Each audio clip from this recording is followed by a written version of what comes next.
Really appreciate that.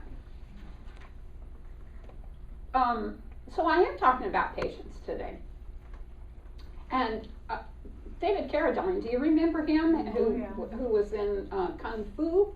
Yeah. And his sensei would say, patience, grasshopper. Patience, grasshopper. So that sort of became like a catchphrase. And it's resurfaced, which I think is very interesting. I want to give you the dictionary definition of patience. Says, the capacity to accept or tolerate delay, trouble, or suffering without getting angry or upset. That's kind of tough for some of us. Friday night I went to the food truck, and it's crowded there, and there's a cul-de-sac that people park in, and the cars are all going in one particular direction. I think it may be east, I don't know. But it's a narrow passage. And so when I got ready to leave and another woman was ahead of me, the only way to exit is to go against the traffic. And it's tight, and there was some man trying to come the way east. And there were no parking spaces there. And it was tight, and he was yelling at this woman who was driving in front of me. You're going the wrong way, you're going the wrong way. I mean, he was really, I expected him at any moment to jump out of his car and come to blows with this woman. And she very patiently from her car kept saying, there's no exit that way. You're going the wrong way. And he just wouldn't listen to what she was saying. He was determined. So finally, there was some kind of negotiation, and we were able to pass to leave. And I'm sorry, I just had this much fun thinking what his reaction's going to be when he got to the end of that cul-de-sac and discovered that he was wrong, that there was no exit. I really wanted to find another place to park and walk down there and watch what he was going to do. So I don't think that I am noble about that, but boy, it entertained me for a good long time. I have a friend, Michelle, that we used to every Wednesday afternoon, we would meet for prayer.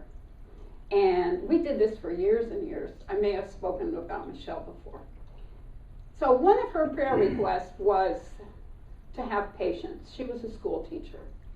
So she asked for prayer around patience, which we prayed for. And the next week, she came back and she said, remind me never to pray for patience again. Because she had every opportunity to practice patience. Every time she turned around, there was a call for her to practice patience. So that's the joy of life. I want to share a quote. This is Lawrence Lavasek, who was a Slavic priest around the last turn of the century, the first turn of the century that I'm familiar with, not the last one. That's kind of funny. I forget that there's more than one turn of the centuries that I'm familiar with, which is a little scary. But anyway, around the 1900s, Lawrence had this to say. He was a Slavic priest, as I said. The practice of patience toward one another, the overlooking of one another's defects, and the bearing of one another's burdens is the most elementary condition of all human and social activity in the family, in the professions, and in society. He called it elementary conditions. We forget all of that so often. We've forgotten in many aspects of our culture that it is an elementary condition to be patient and to be tolerant and to allow other people's behavior to have no effect upon ourselves. And so, what does that mean for our daily lives? We live in a society that is so filled with intolerance and impatience. We're so anxious to be offended. We're so anxious to be right. We're so anxious to go our own direction and insist that the direction is the right direction without realizing and accommodating other people's points of view, accommodating the whole idea that maybe there is more than one direction to go in a cul-de-sac. We just are a nation filled with instant gratification and the need for instant gratification. There's so many cultures, Asian cultures in particular, that plan for generations and generations and generations to plant trees and to plant plants that we'll never see come to fruition, to protect forests that they will never be able to know of that protection. So we move through life in a way that satisfies ourselves rather than being willing to accommodate the point of view of other people. The Tao says, do you have the patience to wait until the mud settles and the water clears? I love that line. The Tao is about the whole idea and concept of patience, allowing, trusting that everything is in divine right order. So another sort of idea about this is that everything is difficult until it's easy. Nothing is easy at the beginning of any sort of practice that we undertake. It's hard to allow Spirit to be in our lives and to trust that it's all going to be all right, that it's all going to unfold with perfection. We have a tendency, and I speak for myself, to want immediate change. If I pray for something, by golly, I want it to happen right now, in a way that works for me. And unfortunately, Spirit is never that accommodating. Prayer is always answered. But Spirit is filled with such humor, such ability to spin things in what I call a magical way. It's not magic. It's Spirit and the law in action. But it comes together in ways that I could never have expected or anticipated. Ways that just often make me laugh. It requires my patience, however. This morning, I couldn't get my hair dryer, my hair roller, or my curling iron to work. And it made me very impatient. Now I have to ask myself, what in the heck? What benefit do I gain from getting impatient with a hair roller or a curling iron? It's an inanimate object, right? And the more I get impatient with it, the least likely it is to happen to work for it. Nothing is easy until we learn how to do it, until it becomes simple. And patience isn't the simple ability to wait, it's how we behave while we're waiting. Patience is not the simple ability to wait, it's how we behave while we're waiting. Clicking of the tongue, rolling of the eyes is not a patient way to wait. My son gets so upset with his wife because she rolls her eyes and clicks her tongue. And he says to her, "You remind me of my mother." So when I get impatient and I say, "Oh, but I didn't say anything." No, I didn't say anything, but I clicked my tongue and rolled my eyes, and there's no hiding that. Symbol and sign of impatience. So do you have the patience to wait until the mud settles and the water clears?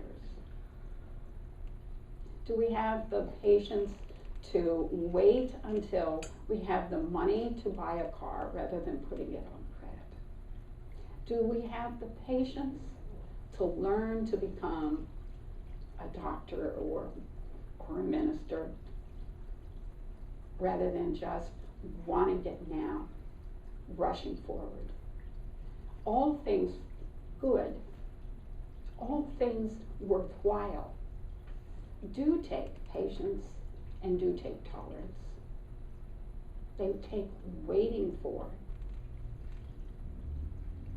expecting it all to be all right, giving Spirit, the divine, an opportunity to put things together for us in a way that we never would have expected or dreamed. An unusual, dramatic, powerful ways.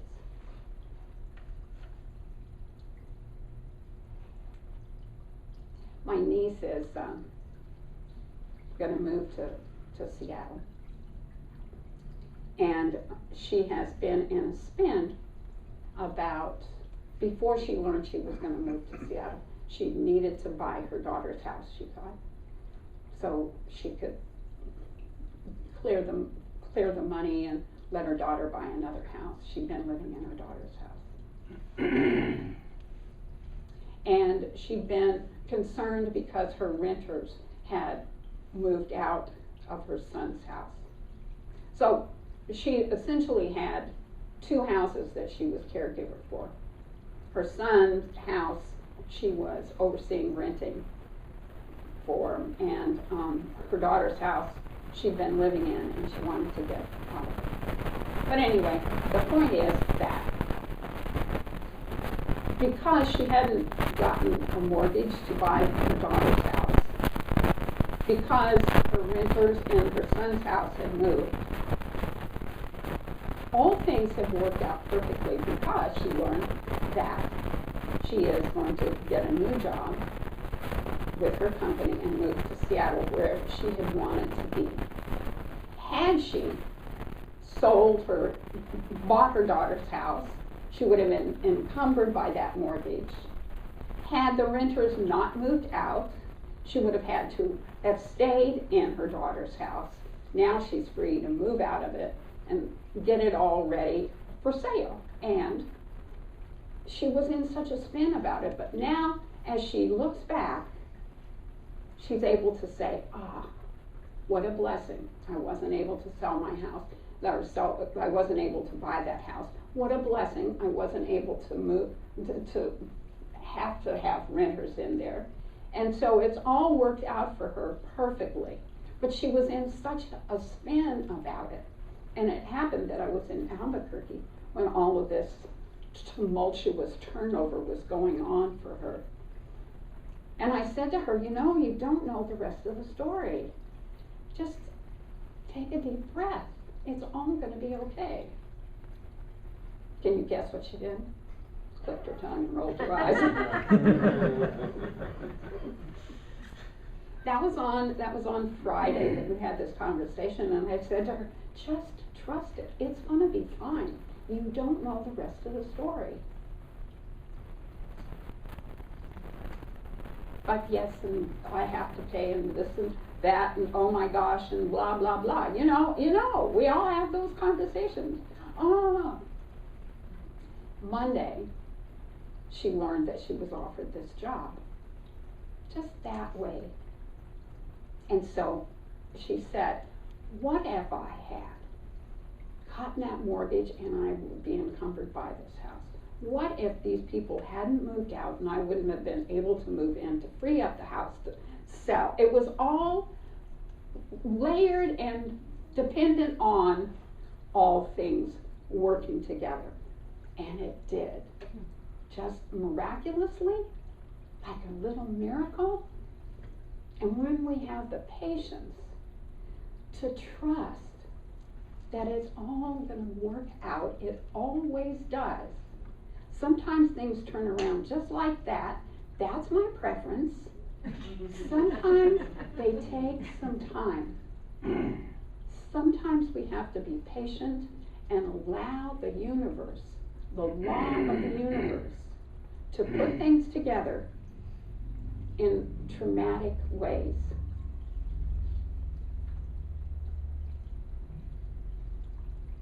So, I want to just mention that 85-year-old John Evans and 82-year-old George Harris have waited for 52 years to get married.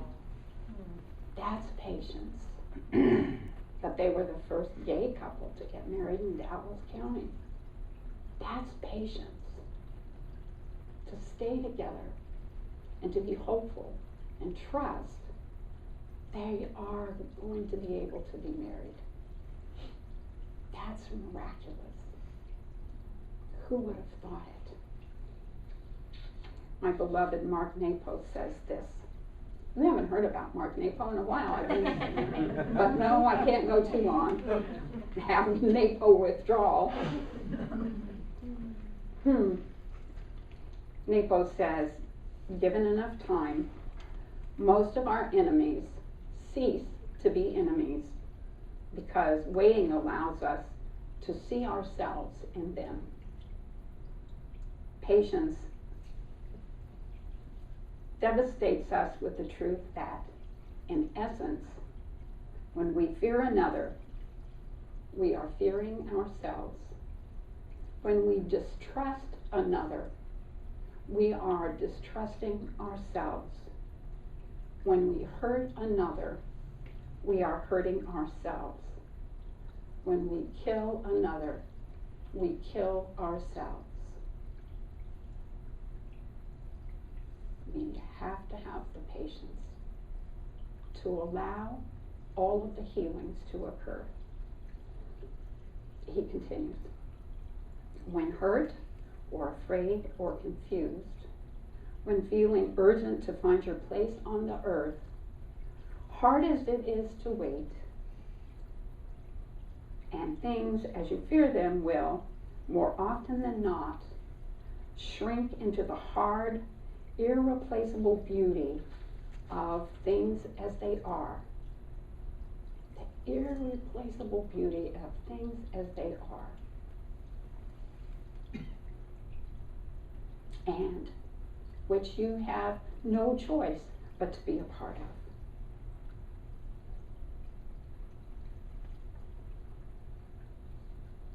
Developing patience is like developing a muscle.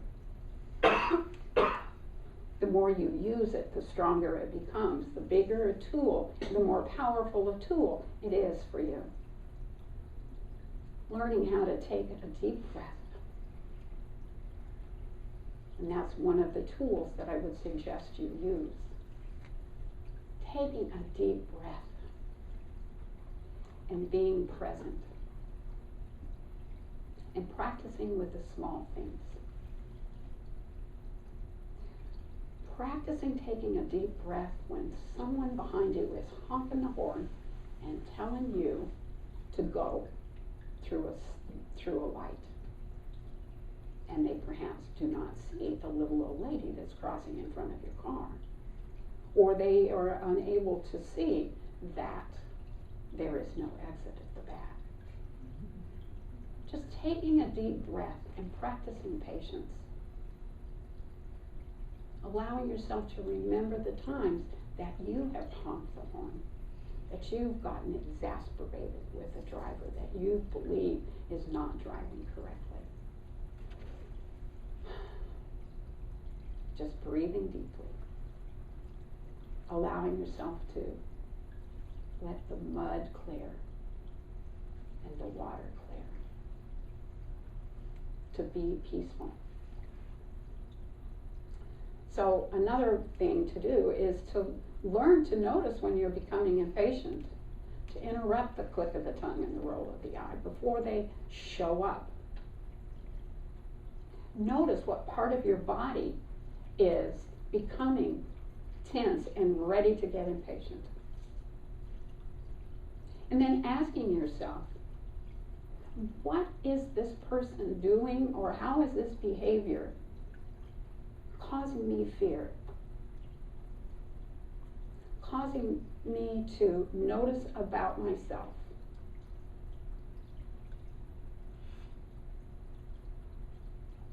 Asking yourself, why am I impatient about this?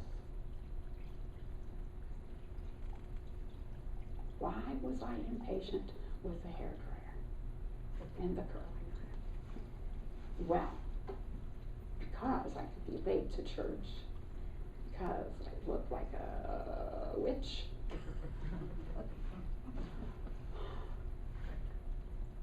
Just taking a deep breath and checking my body and seeing where it is that I'm feeling impatient, and checking with myself to see why it is that I am growing impatient. Another tool that's very helpful to use, I think, is to change your language. Instead of catastrophizing things, as my niece did. Oh, I need to, I must, I have to.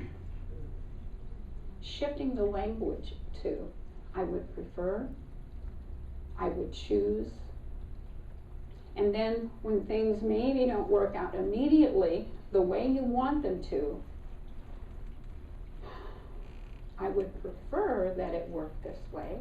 I would prefer that my life would unfold in such a way. I would choose for things to show up for me in this way. Yet, trusting Spirit, knowing that it's all going to unfold in perfection, that it's all going to be just perfect. And then maybe you could declare one day, a day of total patience. A day to just allow yourself to make patience your number one priority. Just one day a week. If that's too tough, make it a half a day. If that's too tough, make it an hour. Just declare one day a week to allow yourself to be absolutely, totally patient. Because remember, it is a muscle that you learn how to use to get to work for you. So take one day and allow yourself to trust Spirit to allow everything to work out. If the stoplight doesn't change in the time that you believe that it should, practicing patience. If someone cuts you off in the road, deep breath and practice patience. Maybe they didn't see you. Maybe they have to go to the bathroom. We don't know. We don't know the rest of the story.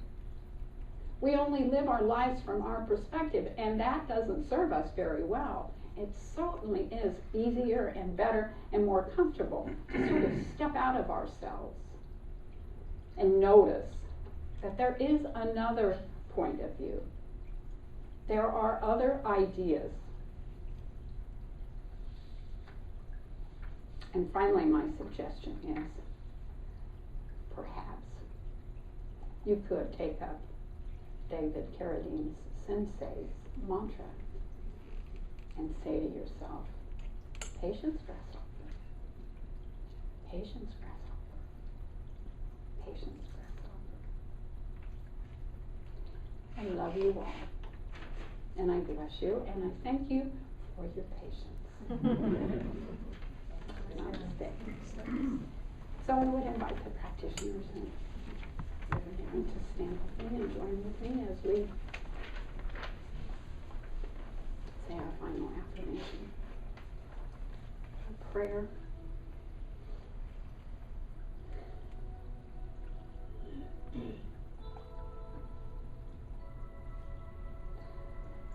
I take a deep breath.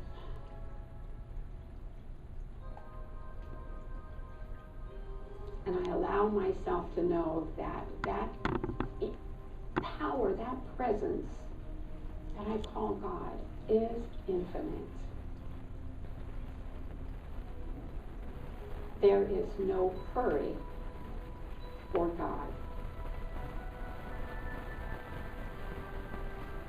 There is no impatience with God.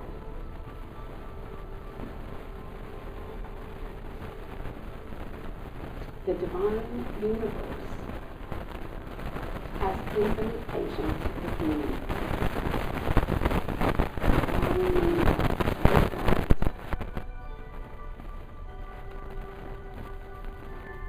To take the time to become who I am intended to be.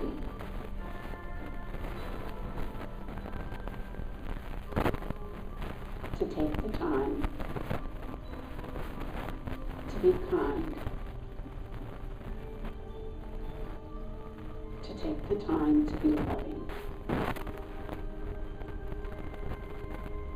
to take the time to be peaceful,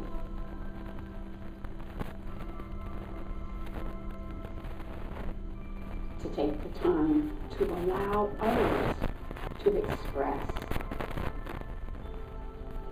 in the way that they choose to express. Whether there's an agreement with my belief system, whether there's an agreement with the way I think things should operate.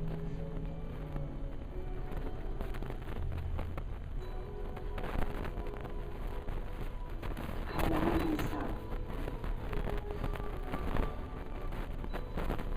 to let the mud clear and the water to settle. To allow the divine to work things out to the highest and best benefit of all.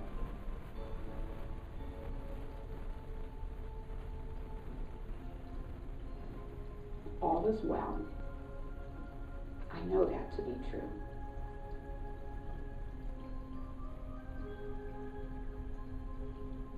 And so I allow myself to sit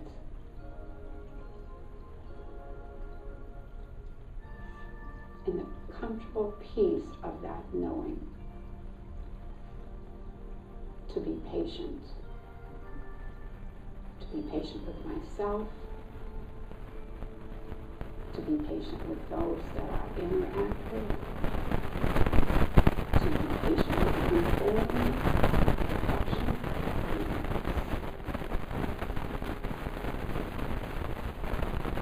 and now I'm going to sit self-respect and remain always right. Because it's all God.